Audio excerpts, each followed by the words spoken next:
E aí, pessoal, tudo bom com vocês? Eu gravei um vídeo para vocês hoje que eu estou compilando as principais perguntas e respostas que vocês me fazem sobre um tema muito importante que a gente costumeiramente fala sobre ele por aqui, que é a síndrome dos ovários policísticos, tá? Recentemente, novos estudos foram publicados mostrando cada vez mais que a síndrome de ovário policístico tem relação com resistência insulínica, né? E que remédios que são usados para diabetes, como por exemplo metformina e mais recentemente agora os análogos de GLP-1, que são aqueles injetáveis, alguns medicamentos que fazem o rim jogar glicose fora, como por exemplo a dapaglifosina, que é o Forxiga, estão sendo empregados no tratamento assim do ovário policístico, tá? Então, na sequência agora estou colocando para vocês as principais perguntas que vocês sempre fazem para mim sobre síndrome de ovário policístico e as respostas que a gente manda para vocês, tá bom? Aproveite o vídeo e deixe sua dúvida aqui embaixo. Um beijo para você. Síndrome de ovário policístico com medicamentos para diabetes.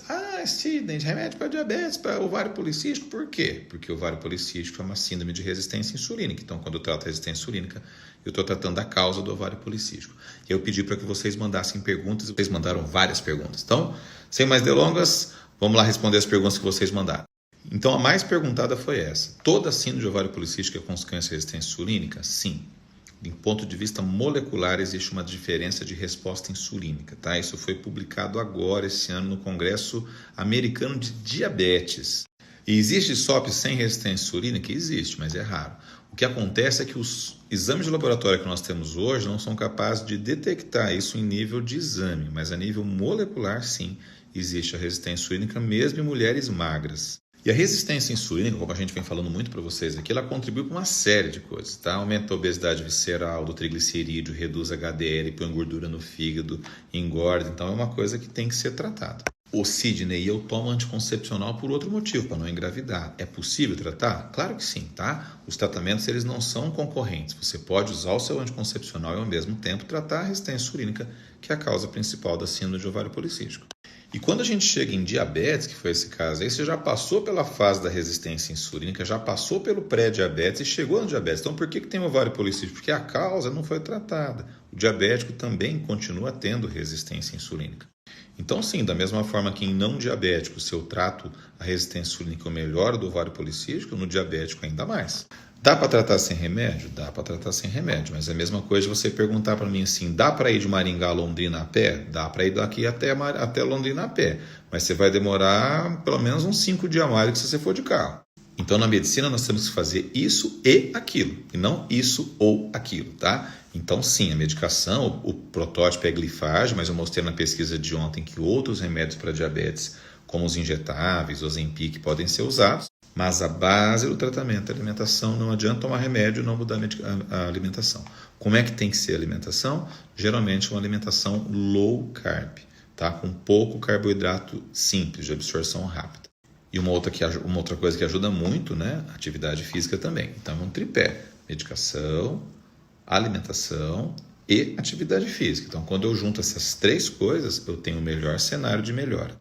É verdade que quem come doce, chocolate demais desenvolve isso? Não é que desenvolve isso, ela já tinha resistência insulínica, né? Então, quando você consome esse tipo de alimento, que é rico em gordura, que é rico em carboidratos de absorção simples, açúcar, você piora ainda mais o problema. E, gente, metformina tem uma dose mínima eficaz, que é pelo menos 1 grama por dia, de preferência 1,5 gramas por dia, tá? Então, um comprimido de metformina não trata nada, tá bem? E tem que fazer dieta junto, aí você perde peso. Tem cura total? Difícil falar nisso, né? Mas existe remissão. Então, existem mulheres que revertem o quadro e ficam com o quadro em remissão por muito tempo. Conseguem ter os filhos, conseguem regularizar o ciclo menstrual, mas às custas de manter modificações de estilo de vida. Remédio padrão ainda é o glifage, que é a metformina. Os outros, né, que nem eu falei para você, os injetáveis, o próprio dapaglifosina, existem estudos, mas o minoxidil ainda é uma droga experimental. Ela promete melhorar a resistência insulínica, mas não tem uma rigidez científica igual as outras medicações têm. E, gente, começa muito cedo, tá? Logo que as meninas têm a menarca, né, a primeira menstruação, algumas delas já começam a mostrar a imagem de ovário policístico, lembrando que imagem no ultrassom não é critério para diagnóstico, tá? É uma síndrome clínica. E aí, Sidney, tratando das causas, quando eu paro o anticoncepcional, os cistos não voltam?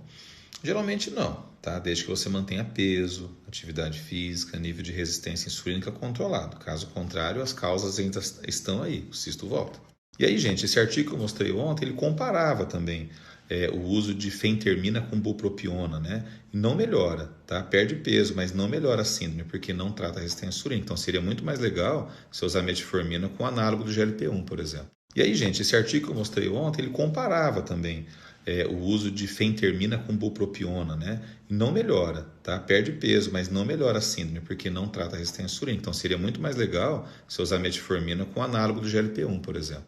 Os análogos de GLP-1 são aqueles medicamentos injetáveis que a gente usa para diabetes ou para perda de peso, né? Victoza, Ozempic, o Trulicity, tá? Então eles agem mais nas causas. Eu não gosto de bupropiona, eu acho que ele é bom para ansiedade, para emagrecer não. Deixei a pergunta mais desesperadora por último, engravida? Engravida, tá? Então eu falo brincando assim, se for solteira, engravida até com ovário policístico, depois que casa a coisa muda, mas bem tratadinho a gente tem aumentado muito a fertilidade e as chances de gestação, tá? Mas o que a gente tem visto que prejudica muito a chance de gestação, além de ter ovário policístico, é o sobrepeso relacionado à resistência insulínica, à desnutrição, principalmente a deficiência de ferritina. Então, essa avaliação da tentante ela é bem mais complexa do que só a resistência insulínica. Ufa, bastante coisa, né? Um tema bastante complexo, a gente estuda muito sobre isso, cada vez mais o cerco vem se fechando em torno da resistência insulínica, muita gente ainda muito refratária a ter que tomar remédio, querendo fazer no muco e na unha, dá para fazer, mas acho que é um trabalho hercúleo, tá? A base do tratamento é ainda a dieta, a atividade física, não dá para fazer sem, mas nós já vivemos uma era onde a gente tem medicamentos que auxiliam e cada vez mais medicamentos têm se provado serem eficazes aí no tratamento da síndrome do ovário policístico, como por exemplo, alguns medicamentos que são usados para tratamento de diabetes, tá? Era esse o alerta que eu queria trazer para vocês. Obrigado pelas perguntas, obrigado pelas participações.